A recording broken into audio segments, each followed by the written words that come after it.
Jeff Bezos is right about the bottom half. But what about the top?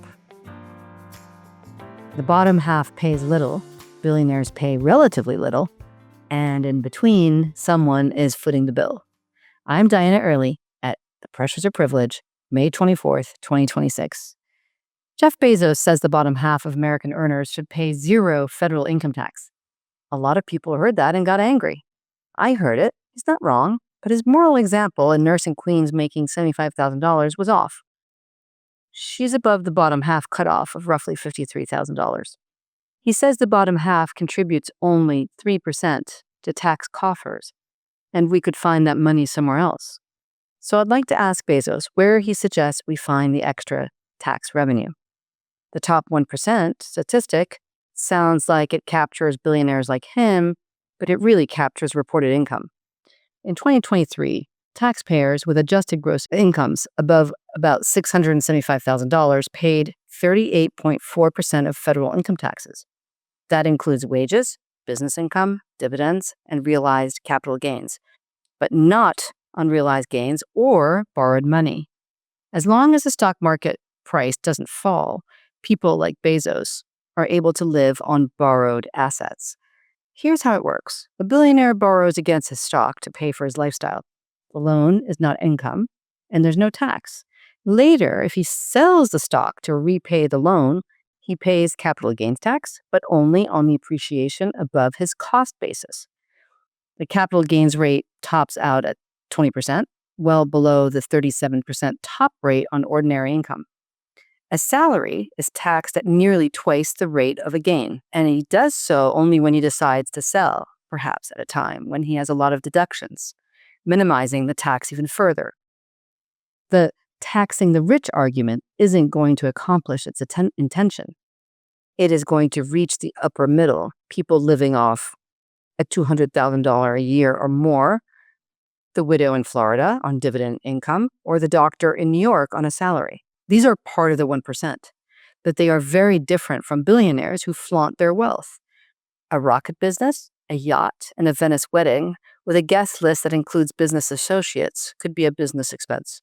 We don't always know where personal spending ends and the balance sheet begins.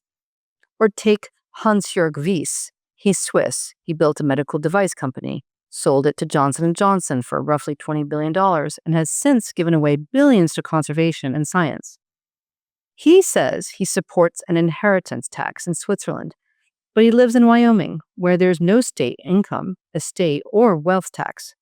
If he lived in Switzerland, they would tax his net worth every year. Switzerland has no capital gains tax on equities and little inheritance tax, but it does have that annual wealth tax on the pile itself. Here, we tax income, not wealth. I don't blame him for taking the choice the system offers, but I do notice that he publicly supports the tax he privately escapes.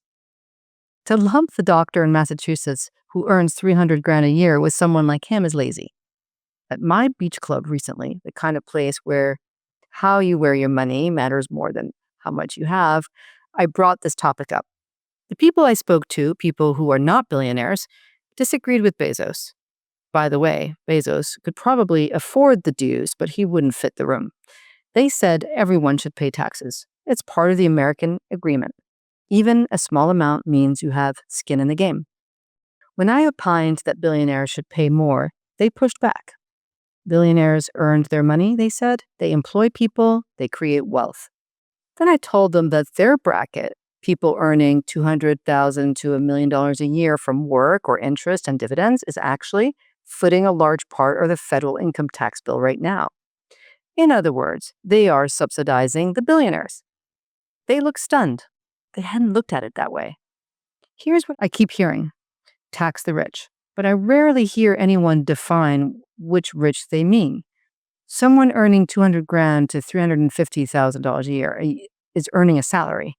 It is taxed as ordinary income. Someone earning $500,000 to $1 million from work is taxed heavily on every dollar. Someone with $5 to $10 million in net worth has security, but much of it is probably tied up in a house, a business, or retirement account.